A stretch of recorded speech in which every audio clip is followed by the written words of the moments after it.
થઈ ગયું ગંગા મૈયા કી જય।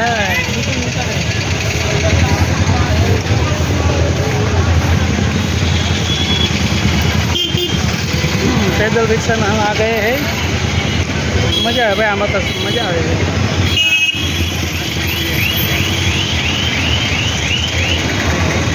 हरिद्वार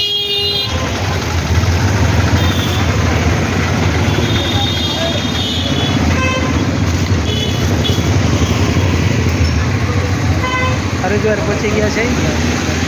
साइकल रिक्शा ની સવારી કરી લીધી છે। ખરેખર મોજ આવે છે। ઓલી રિક્ષામાં બેસવા કરતાં આમાં ખરેખર મોજ આવે છે।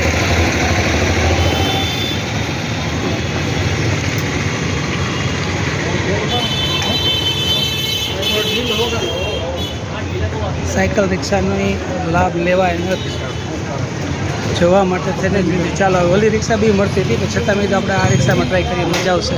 સાગરભાઈ કેમ છો દાદા?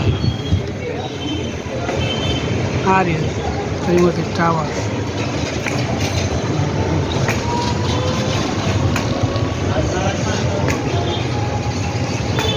ગોપાલ ધામ આશ્રમ, હનુમાન મંદિર।